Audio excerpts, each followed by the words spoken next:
नमस्कार, destiny star में आपका स्वागत है। मेरा नाम डॉक्टर पीयूष दुबे है। मैं एक वैदिक एस्ट्रोलॉजर और आयुर्वेदिक डॉक्टर। आज हम बात करने वाले सेवंथ हाउस आपका रिलेशनशिप और मैरिड लाइफ। और आज का टॉपिक होगा वो नॉर्मल ट्रेंड से हटके हो।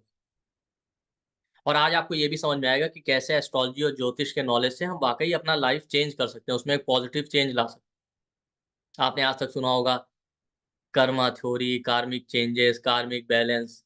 कैसे आप अपने कर्मों को बैलेंस कर सकते हैं, आज समझ।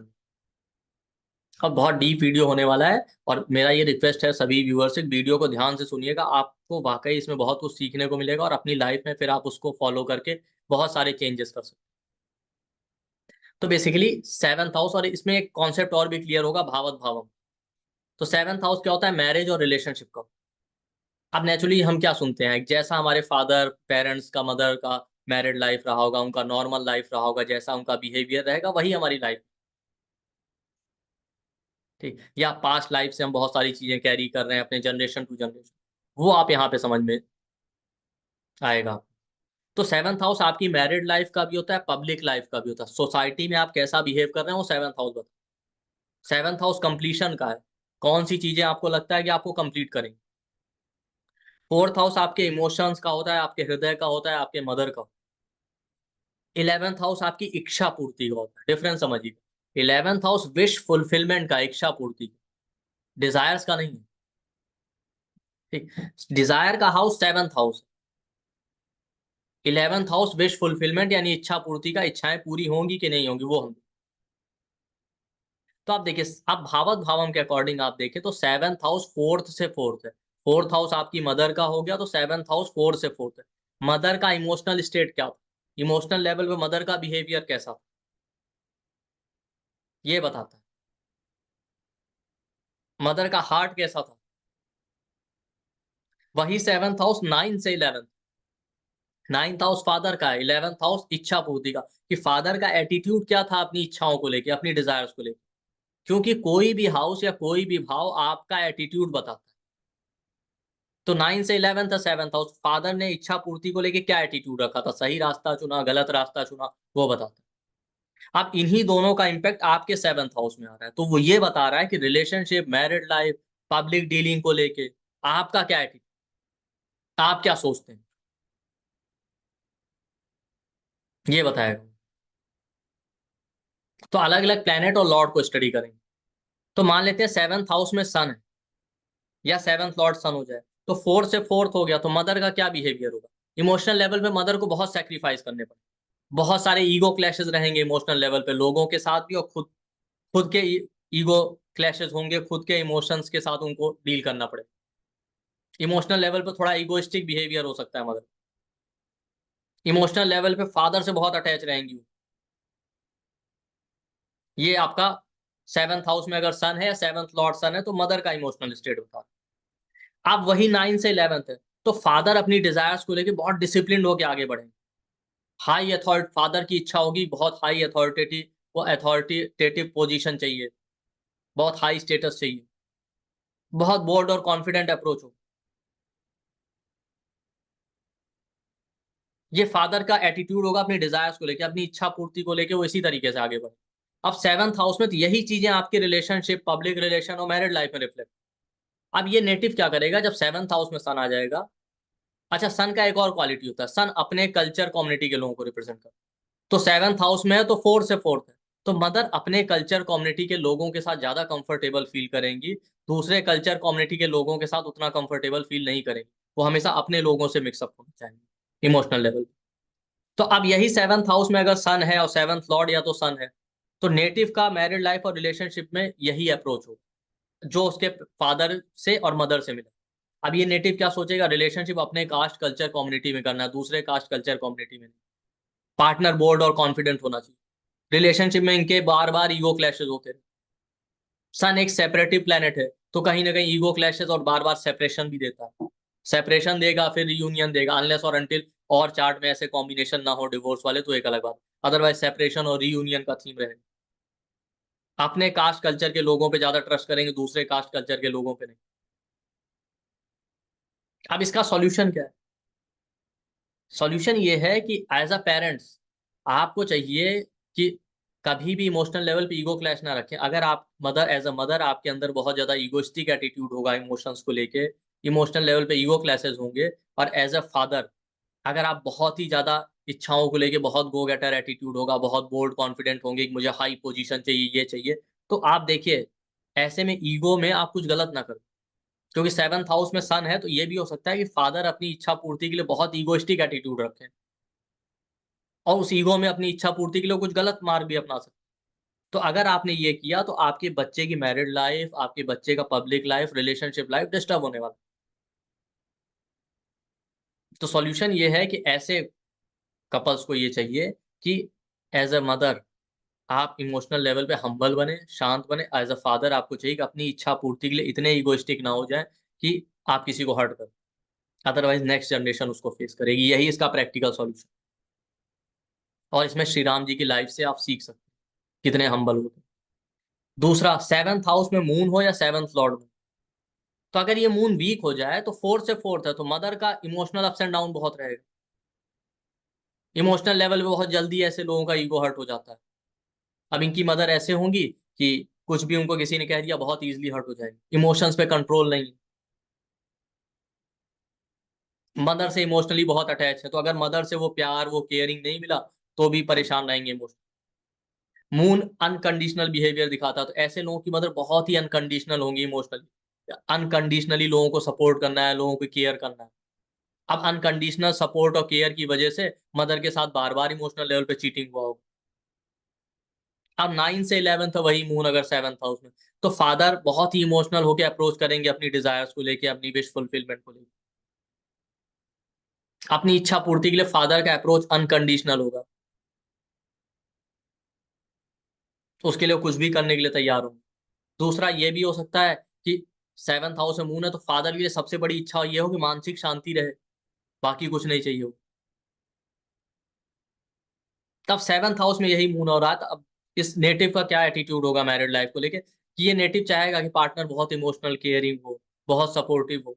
ऐसे लोग अनकंडीशनल अप्रोच रखते हैं रिलेशनशिप में, कि रिलेशनशिप में तो पैसा रुपया ये मैटर नहीं करता, इमोशंस बहुत मैटर करते हैं इनके लिए।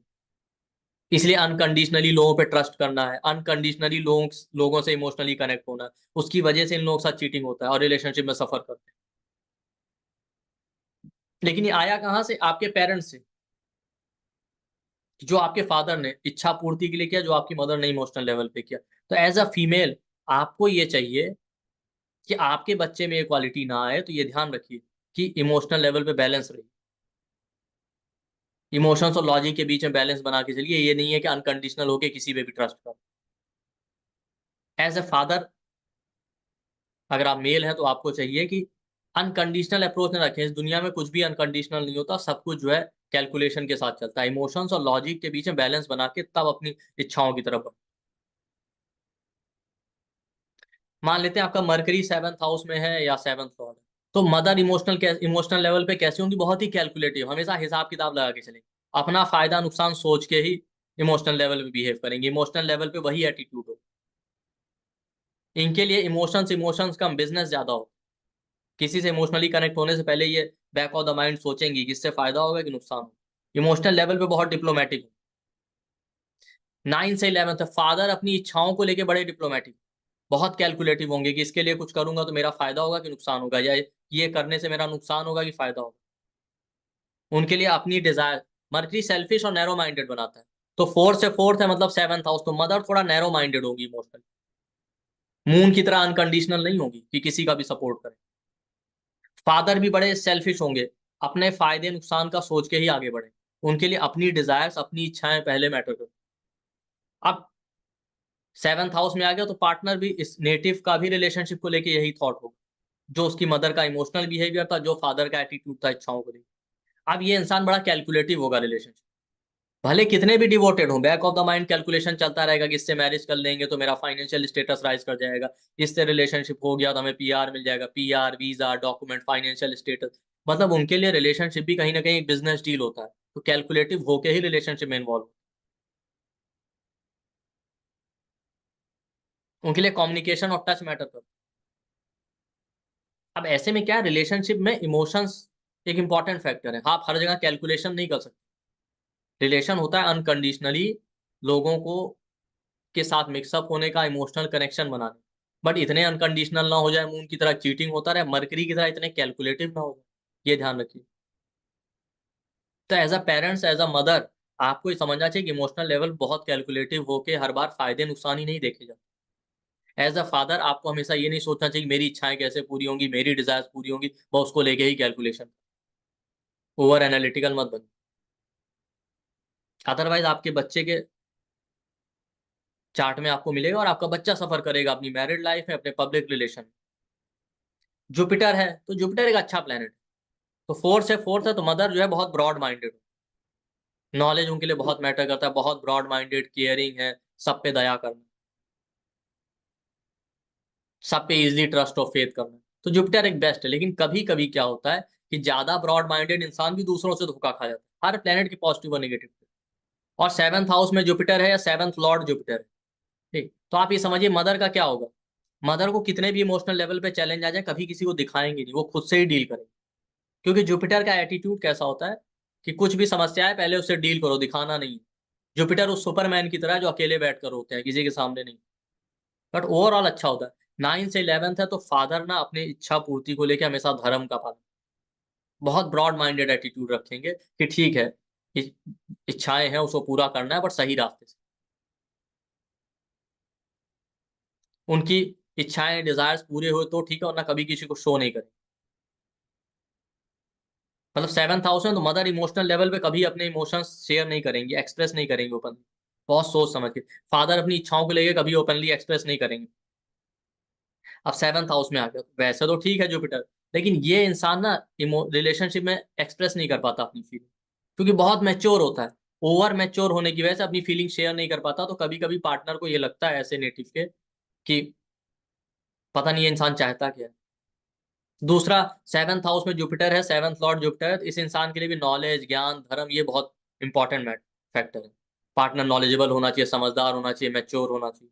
लैक ऑफ गाइडेंस, क्यों? क्योंकि सेवंथ हाउस में आ गया तो फोर्थ है, मदर को हमेशा ये फील रहेगा कि हम, मेरी लाइफ में एक गाइडेंस का कमी है। अब ये नेटिव को रिलेशनशिप में रिफ्लेक्ट होगा, नेटिव ये सोचेगा कि पार्टनर ऐसा हो जो उसे गाइड कर, ठीक है। ये इंसान भी रिलेशनशिप में कुछ भी हो जाए कभी शो नहीं करे, कितनी भी प्रॉब्लम आ जाए।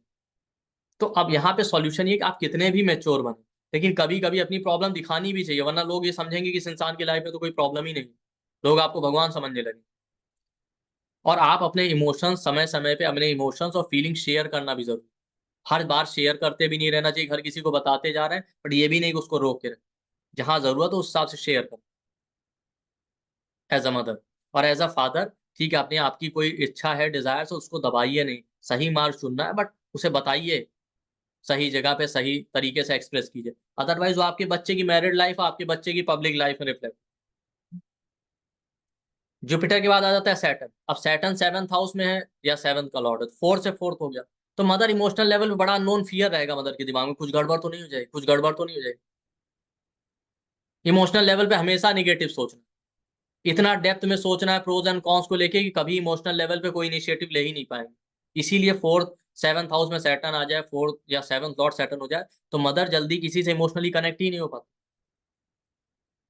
इमोशनल लेवल पे एंजाइटी, स्ट्रेस बहुत रहता है, क्योंकि एक डर रहता है कि पता नहीं किसी से इमोशनली कनेक्ट हो गया ज्यादा तो हमारे साथ धोखा ना हो जाए, गड़बड़ ना हो जाए।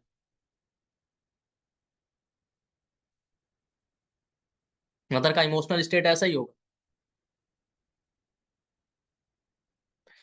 सेवंथ हाउस में सैटर्न है, seventh Lord Saturn, mother emotionally बड़ी डिवोटेड हो, बट कितना भी कुछ भी कर लें किसी के लिए इमोशनल लेवल पे, बट इनको कभी कोई अप्रिसिएशन या क्रेडिट नहीं, इसलिए कभी अपने इमोशंस या फीलिंग ये किसी से शेयर ही नहीं करेंगे इनकी मदर। आप सेवंथ हाउस में तो 9 से 11 है, फादर अपनी इच्छा पूर्ति के लिए बहुत हार्ड वर्क करेंगे, बट कभी किसी से बताएंगे नहीं मेरी क्या डिजायर। हमेशा एक इनसिक्योरिटी रहेगा फादर के, उन्हें पता नहीं मेरी ये डिजायर पूरी होगी कि नहीं, ये चीज मिलेगी कि नहीं। वो कितना भी हार्ड वर्क कर ले, उनकी इच्छाएं जल्दी उनकी इच्छाएं जल्दी पूरी नहीं होंगी। लाइफ में जो चीज उन्हें चाहिए वो मिलेगी नहीं, बहुत देर से मिलेगी। तो आप यही नेटिव के लाइफ में रिफ्लेक्ट होगा। नेटिव के दिमाग में एक इनसिक्योरिटी रहेगा रिलेशनशिप को लेकर, पता नहीं कुछ गड़बड़ तो नहीं हो जाएगी, कुछ गड़बड़ तो नहीं हो जाएगी, एक अननोन फियर रहेगा। हमेशा लॉन्ग लास्टिंग सोचेगा कि जब तक उसको ये भरोसा नहीं हो जाएगा कि ये रिश्ता लंबा चलेगा, तब तक ऐसे लोग कमिटमेंट ही नहीं करना चाहिए, इसलिए और डिले होता है मैरिड लाइफ। और होते पूरे डिवोटेड है मैरिड लाइफ को लेके, रिलेशनशिप को लेके, पार्टनर के लिए सब कुछ करेंगे, फिर भी कोई क्रेडिट या इमोशन या अप्रिसिएशन नहीं मिलता। ये लोग कभी अपने इमोशन शेयर ही नहीं करेंगे पार्टनर के साथ कि हमारे भी ये इमोशनल, हमारे भी ये इमोशंस हैं, फीलिंग्स, इसलिए भी मैरिड लाइफ में सफर करते हैं। डिवोटेड बहुत होते हैं सेवंथ हाउस सैटर्न वाले या सेवंथ लॉर्ड सैटर्न, बट कभी अपने फीलिंग या इमोशन शेयर ना करने की वजह से ही परेशान। तो एज अ मदर आपको चाहिए कि अपने इमोशनल लेवल पे इनसिक्योरिटी या फियर ना रखें, अपने इमोशन शेयर करें, खुद के इमोशंस को भी प्रायोरिटी दें, अदरवाइज आपको प्रॉब्लम आए। और एज अ फादर आपको चाहिए कि बहुत ज्यादा निगेटिव ना सोचें अपनी इच्छाओं को लेके, हार्ड वर्क करें और अपनी इच्छाओं को बताएं। क्योंकि 9 से 11 है ना, फादर कितनी मेहनत कर ले, 11th हाउस इनकम का भी होता है, उतना इनकम या पैसा नहीं मिलता।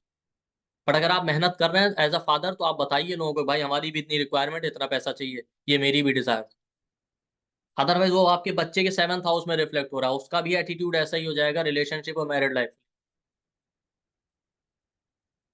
आप इन प्लैनेट्स के और भी बहुत सारे ट्रेट हैं, वो भी अप्लाई कर सकते हैं। मैं तो सिर्फ आपको एक तरीका बता। सैटर्न के बाद आ गया मार्स, 7th हाउस में हो 7th लॉर्ड, मार्स सिक्योरिटी का कारक। अब इनकी ऐसे लोगों की मदर बड़ी इनसिक्योर होती है इमोशनल लेवल पे, कुछ गड़बड़ तो नहीं हो जाएगी, ओवर पॉसेसिव होंगी, डर की वजह से ओवर पॉसेसिव होती है, होल्ड करके रखना चाहती है इमोशंस, बहुत एग्रेसिव डोमिनेटिंग होगी, हमेशा डोमिनेट करेंगी, चले तो मेरी चले इमोशनल लेवल पे, अदरवाइज नहीं। इमोशनल लेवल पे फ्रीडम चाहती है, कोई बंधन नहीं चाहिए इनकी मदर। अब 9 से 11 है, फादर का एटीट्यूड भी बहुत गो गेटर होगा अपनी इच्छाओं को लेकर, अपनी इच्छाएं जो चाहिए लाइफ में वो पाना है, चाहे जो भी हो जाए। इनसिक्योर होंगे, पता नहीं मेरी मुझे ये चीज मिलेगी कि नहीं, ये काम होगा कि नहीं, इसी वजह से बड़े इंपल्सिव हो जाते हैं अपनी डिजायर्स को लेकर और मिस्टेक्स करते हैं। मदर भी इमोशनल लेवल पे बड़ी इंपल्सिव होंगी और इंपल्सिव होने की वजह से मिस्टेक करेंगी। अब फादर का एटीट्यूड कैसा होगा, जो चीज चाहिए वो चाहिए, और इनसिक्योर बहुत बहुत होंगे, पता नहीं ये मिले ना मिले। ओवर पॉसेसिव होंगे अपनी डिजायर्स को लेकर कि पता नहीं मेरी इच्छा पूरी हो कि ना हो, इनसिक्योरिटी रहेगी अपनी डिजायर्स। अब ये नेटिव रिलेशनशिप में ऐसा ही हो जाएगा, उसको फ्रीडम चाहिए, बड़ा इनसिक्योर फील करेगा कि मेरे रिलेशन में कुछ गड़बड़ तो नहीं हो जाएगी, ओवर पॉसेसिव होगा रिलेशनशिप और पार्टनर, डोमिनेट करना चाहेगा, चले तो हमारी चले वरना किसी की। तो एज अ मदर आपको ये चाहिए कि बहुत ज्यादा इनसिक्योरिटी ना रखें इमोशनल लेवल पर, डोमिनेटिंग बिहेवियर ना रखें। फादर को चाहिए बहुत ज्यादा गो गेटर एटीट्यूड ना रखें, ये मत सोचें कि ऐसा ना हो कि अपनी इच्छाओं को पूरा करने के लिए आप कुछ भी करने के तैयार हो जाए या कोई भी रास्ता अपना, अदरवाइज आपके बच्चे का मैरिड लाइफ और वो रिलेशनशिप खराब हो। राहु 7th हाउस में हो या 7th लॉर्ड, तो राहु है 7th हाउस में, मदर इमोशनल लेवल पर बड़ी इनोसेंट रही, इसीलिए लोगों पे इजीली ट्रस्ट करना, ब्लाइंड ट्रस्ट करना, और उसकी वजह से उनके साथ चीटिंग होगा। अब चीटिंग होने की वजह से फिर वो बड़ी सस्पिशियस हो जाएंगी, जल्दी किसी पे भरोसा नहीं करेंगी। मदर इमोशनल लेवल पे आउट ऑफ द बॉक्स कुछ करना चाहती हैं, कुछ नया करने की सोचेंगी, दूसरे कल्चर कम्युनिटी के लोगों के साथ जल्दी इमोशनली कनेक्ट हो जाएंगी, बजाय अपने कल्चर कम्युनिटी के लोगों से, क्योंकि उनको लगेगा कि अपने कल्चर कम्युनिटी के लोग तो सही है। 9 से 11 तक फादर कोई भी रास्ता अपनाएंगे, पहले तो बड़े इनोसेंट होंगे अपनी डिजायर्स को लेकर, जब देखेंगे मेरी इच्छाएं पूरी नहीं हो रही, लोग चीट कर लेते हैं, तब वो बड़े सस्पिशियस हो जाएंगे, किसी पे भरोसा नहीं करेंगे, और कोई भी रास्ता अपनाएंगे अपनी इच्छा पूर्ति के लिए, क्योंकि राहु शॉर्टकट है ना, जुगाड़ू, तो कोई भी डिजायर्स अपनाएंगे, जो उन्हें चाहिए वो चाहिए, जो इच्छा पूर्ति करनी है वो करनी है, कैसे भी करनी। और अपनी इच्छा पूर्ति के रास्ते में फादर के साथ कई बार चीटिंग भी होगा, शौक भी लगे। अब ये नेटिव का रिलेशनशिप और मैरिड लाइफ को लेके यही एटीट्यूड हो, पहले तो वो बड़ा इनोसेंट होगा रिलेशनशिप को लेके, कोई पता ही नहीं है उसको, इजिली लोगों पे ट्रस्ट करेगा और चीटिंग होगा, जब चीटिंग हो जाएगा एक दो बार तो बार फिर बड़ा सस्पिशियस एटीट्यूड हो जाता है, तो जल्दी किसी पे भरोसा ही नहीं करेगा, और हमेशा दूसरे कल्चर कम्युनिटी के लोगों की तरफ ज्यादा अट्रैक्शन होगा, क्योंकि अपने कास्ट कल्चर कम्युनिटी के लोगों पे इन पे भरोसा नहीं। तो एज अ मदर चाहिए कि इमोशनल लेवल पे ना ही ब्लाइंड ट्रस्ट करें और ना ओवर सस्पिशियस हो।